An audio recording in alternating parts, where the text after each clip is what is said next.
Ya pemirsa, langsung saja kita ingin dengar begitu ya, bagaimanakah respon dari staf khusus Menteri KKP Pak Dodi Isbanto Darwin ini menyikapi tadi ada beberapa pertanyaan. Ini mengapa kemudian nampak kecolongan begitu? Pengawasannya seperti apa? Karena ini dibangun juga sudah berbulan-bulan dengan panjang yang cukup panjang Pak Dodi. Mengapa baru sekarang?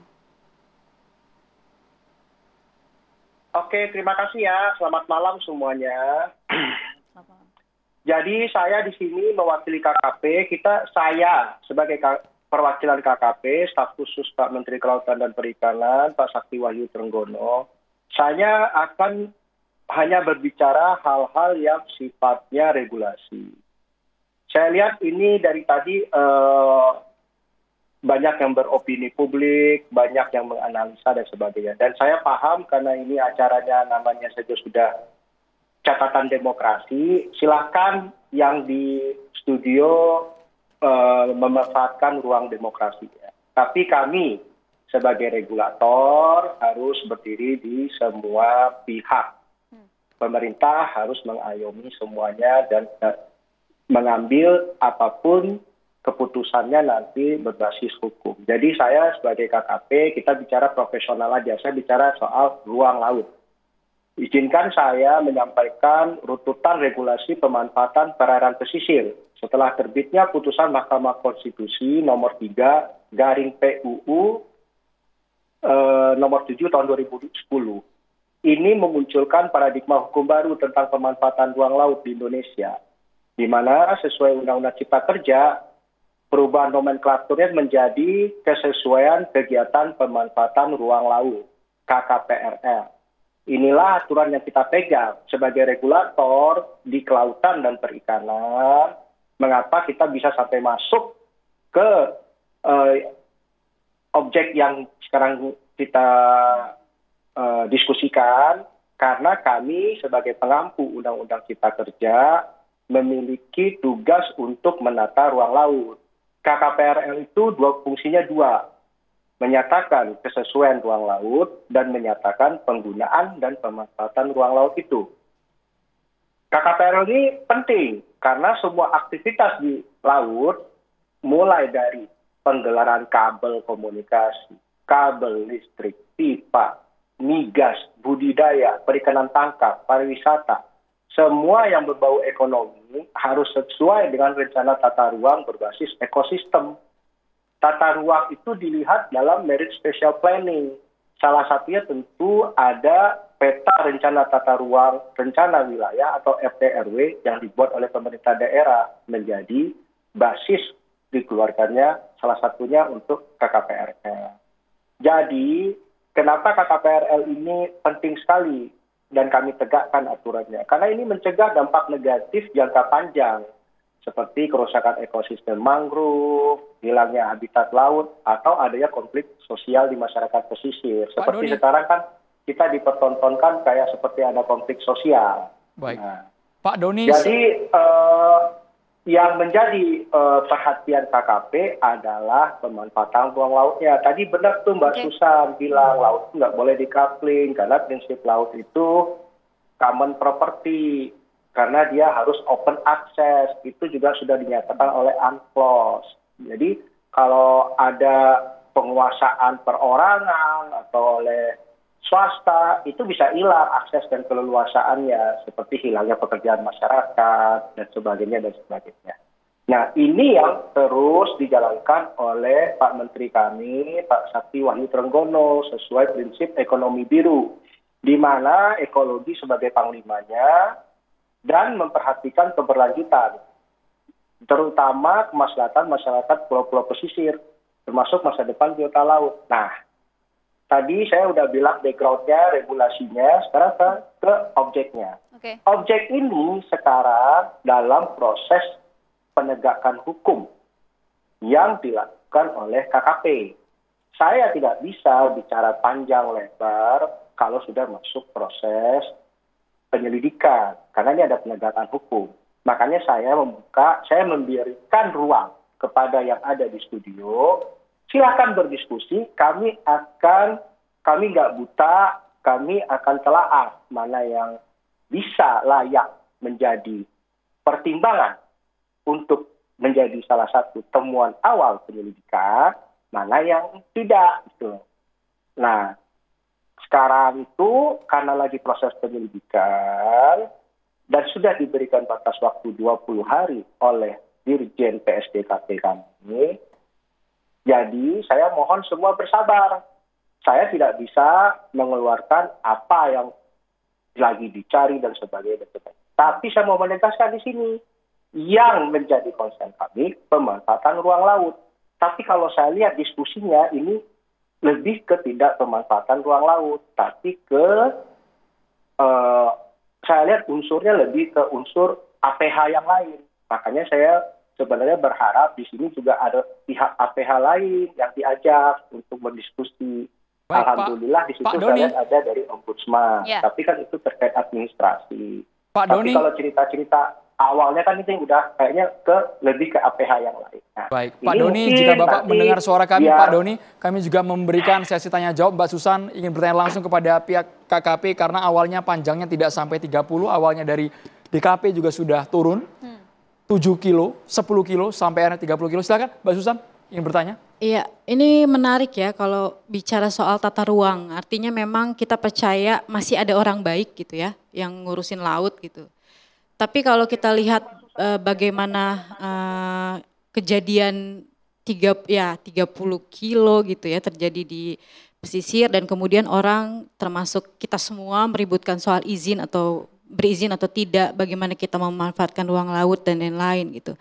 Tapi pernahkah kawan-kawan yang berada di bangku-bangku empuk pemerintahan itu bertanya kepada semacam Pak Holil gitu ya, Pak Holil, Pak Heru ataupun kawan-kawan yang lain, laut mereka mau diapain? Karena saya perlu ingatkan kasus perampasan ruang yang hari ini kita bawa nih soal pemagaran laut itu terjadi setidaknya dari catatan Kiara ada di Pulau Sangiang, Pulau Pari, Wawoni'i, Torobulu, Jeneponto, Rempang, Manado, Aceh, Sedang Bedagai dan tolong dicatat. Itu semua kasus-kasus yang kita laporkan kepada KKP dan tidak ada respon. Kalau kemudian pemagaran yang terjadi hari ini dibiarkan seolah-olah dibiarkan 7 bulan nggak ada yang merespon, tanya mereka berani nggak melapor? Karena kami sudah tanya ke mereka, kenapa mereka nggak melapor? Karena mereka takut, nggak tahu mau kemana, mau merespon mana. Kasus-kasus bagaimana kawan-kawan di Wawoni'i itu berdarah-darah, ditambang nikel, apa pernah ada orang yang mau peduli? Enggak, ini kasus ini mencuat, ini karena ada di halaman kita di Jakarta. Di Pulau Pari, itu perempuan-perempuannya itu sampai berdarah-darah untuk mempertahankan ruang hidupnya. Apa KKP bergeming? Enggak, cuman periode Ibu Susi waktu itu pernah turun ke Pulau Pari. Setelah itu tidak ada lagi sama sekali. Bahkan tanya nelayan, apa mereka kenal menterinya sekarang? Mohon maaf ya Pak ya, tapi memang begitulah kejadiannya gitu. Kita ini mau ngomongin laut, mau ngomongin pemanfaatan ruang, masalahnya adalah kita ini berbicara atas nama siapa? Ruang mana yang mau diperuntukkan untuk nelayan? Karena tadi yang saya sebut itu hanya segelintir dari kasus-kasus perampasan ruang yang terjadi di pesisir dan sekali lagi negara abai. Bentar Mbak Susan, ini tudingan cukup jelas negara abai, buktinya sekarang KKP sedang investigasi. Ya, Mbak saya Susan? hargai itu. Karena gini, kalau kita lihat dari timeline di bulan, koreksi kalau saya salah, ini yang juga kami analisa ya. Jadi di bulan Juli, ya Juli udah mulai ada pembangunan, Agustus itu DKP sudah tahu, kemudian di bulan September ada turun, ada Polsus, ada PSDKP, gitu ya, betul Pak?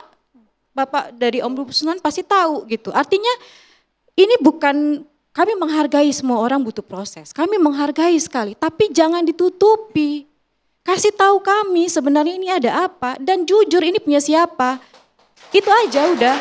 Karena konteksnya adalah kalau kita mau lihat dari grand design-nya, ini kita tahu ujung-ujungnya penimbunan pasir, penimbunan pantai dan pasir ini yang kemudian akan dibawa ke Jakarta. Siapa, Mbak? Sorry Mbak, yang nutupin siapa Mbak? Kita semua, saya tidak akan menuding, silahkan jujur dari hati kawan-kawan. Siapa yang menutupi? Tanya rakyat, mereka tahu siapa yang melakukan ini, perusahaannya siapa. Mereka tahu. Ujung-ujungnya penimbunan pasir dan perusahaan, maksudnya apa nih Mbak? Karena memang kalau kita lihat bagaimana desainnya ini seperti reklamasi sebenarnya. Gitu. Kalau kita lihat ya, ini kalau kami menganalisa, kemarin kami ke sana kami lihat langsung, kami berdiskusi dengan nelayan, makanya kenapa saya bilang kadang-kadang nelayan ini lebih cerdas dari kita, makanya jangan dibodoh-bodohi. Mereka itu tahu nama perusahaannya, mereka sebut. Saya nggak akan sebut, silakan kawan-kawan yang tadi bilang udah riset dan lain-lain, silakan turun lagi, tanya mereka yang betul. Karena mereka yang bisa mengajari kita tentang cara mengelola laut. Tadi Pak Holid sudah sempat sebutkan ya, ada satu perusahaan seperti itu. Pak Gus Rofi juga sempat kan kemarin berbincang juga dengan hal ini. Silakan Gus. Oke, terima kasih. Yai, Iksan Tanjung, Mbak dari Tiara ya, Mbak Susan. Oke, boleh. Dari Om Bumbel. Gus Rofi ditahan dulu. Kita tahan dulu Pak Doni, Kita kasih silakan. hak jawab KKP. Konfirmasi, silakan Pak. Iya kan, ini kan demokrasi. Tadi saya lagi ngomong dipotong. Ngomongnya semangat banget Mbak Susan. Terima kasih Mbak Susan, salam kenal. Ya saya menghargai pendapat Mbak Susan karena posisi beliau memang seperti itu. Tapi kalau dibilang apakah di era Pak Trenggono tidak ada penegakan hukum terkait pemanfaatan ruang laut. Kita di Pulau Rupat, kita segel Mbak. Di beberapa yang di Kepri banyak yang kita segel. Jadi tolong melihat segala sesuatu itu secara objektif. Kalau melihat semuanya salah, salah semua. Tapi kalau kita mau lihat ini ada yang benar, ayo kita perbaiki bersama, gitu loh. Oke, saya di situ dulu nih. Saya ini biar kita adil melihat. Kita harus adil dari pikiran. Kalau kita nggak adil dari pikiran, sudah bertendensi apa aja salah yang dibikin oleh pemerintah, terus menuntut lagi. Ini harusnya benar, harusnya benar. Ya sabar, kita ini lagi proses hukum, Mbak. Kalau namanya proses hukum, itu ada yang boleh dibuka, ada yang tidak. Tunggu aja 20 hari ini. Nanti Mbak Susan boleh ngomong lagi. Ya kan? Mbak Susan kan banyak teman-temannya di media. Gitu loh. Nah, tadi kembali ke cerita tadi, pengawasan dan sebagainya. Dalam pengawasan itu ada yang namanya undang-undang pemerintah daerah. Jadi dalam pengawasan ini sinergi semuanya Mbak. Yang namanya pemerintah. Tadi Mbak Susan sudah bilang, tidak hanya KKP. Juga ada sesuai undang-undang pemerintah daerah, itu ada pengawasan 0 sampai 12 mil. Yang kita sekarang diskusikan ini sesuai undang-undang pemerintah daerah, itu pengawasan pertamanya itu di DKP harusnya. Nah, kan sebenarnya ini proses semuanya berproses, tidak dibiarkan. Tapi kan kita ada hukum yang menjadi pijakan kita bersama. Hukum yang menjadi pijakan kita bersama inilah yang kita pegang. Ya, kita pegang bersama, karena kalau kita gebiah uyah, tiba-tiba ada tuh, itu tadi kemarin kan ada yang ngaku, terus sekarang katanya bukan penanggung jawab, katanya kan. Jadi kan kita kalau kayak gini kan gimana gitu loh.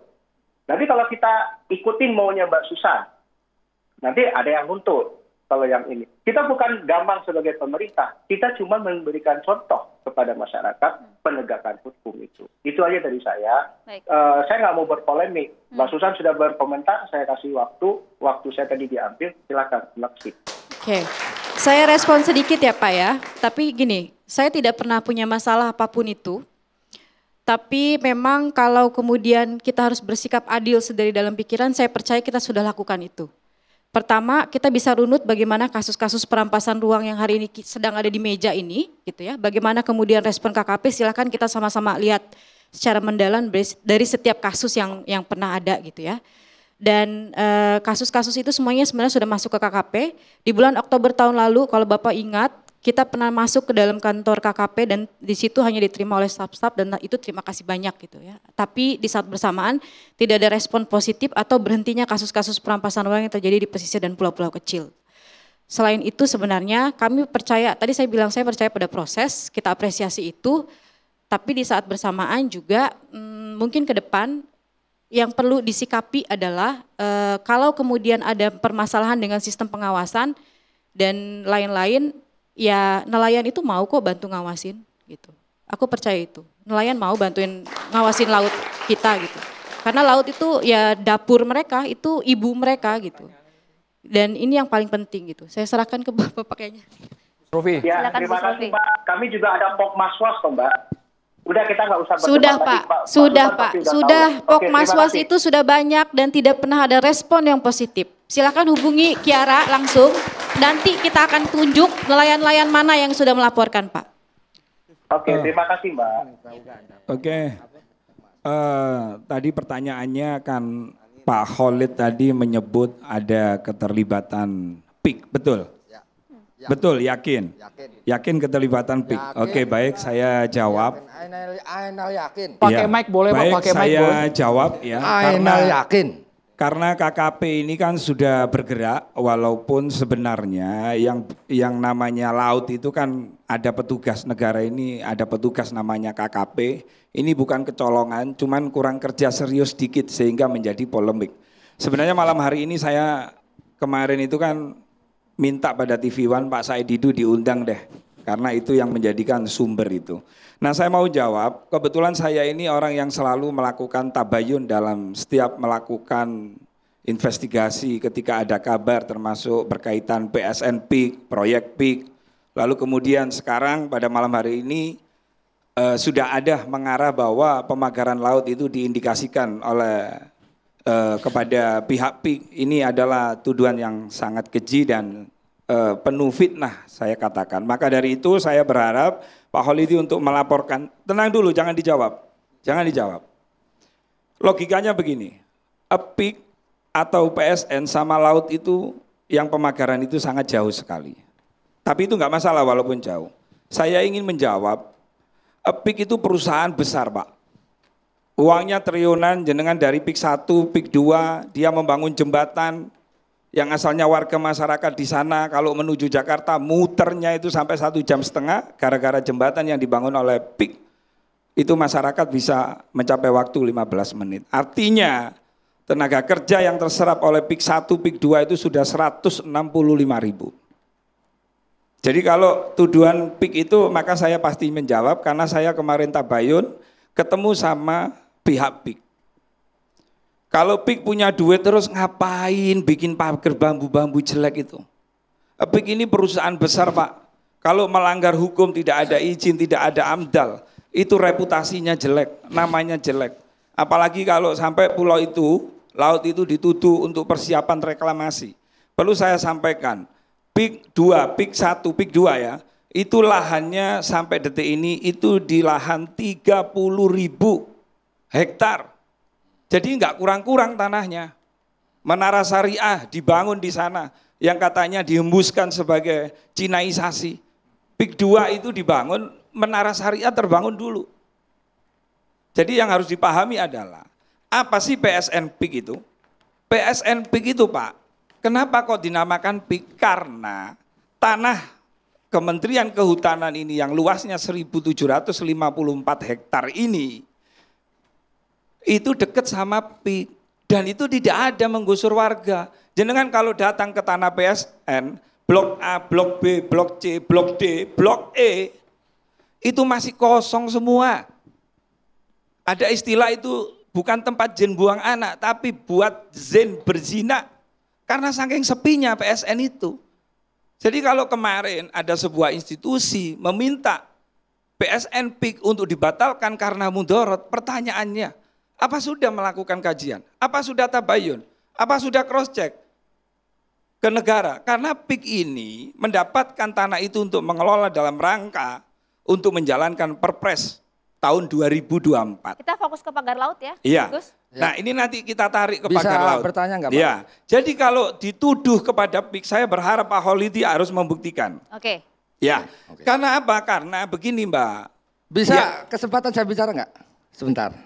Belum dulu Pak Khalid. Karena tadi poinnya, sampean Pak. sudah bicara banyak, apalagi tuduhan sampean ini tuduhan yang tidak berdasar. Dan itu harus dipertanggungjawabkan kepada hukum. Itu jelas itu Pak Khalid. Ya. Kita menghormati jenengan berpendapat, boleh berpendapat. Tapi harus dibuktikan. Ya, harus Pembuktiannya bisa dibuktikan. malam hari ini Bapak-Bapak, pembuktian bisa malam hari ini dengan durasi yang porsi yang adil sesaat lagi. Kita harus Oke. sudahnya di catatan demokrasi pemirsa.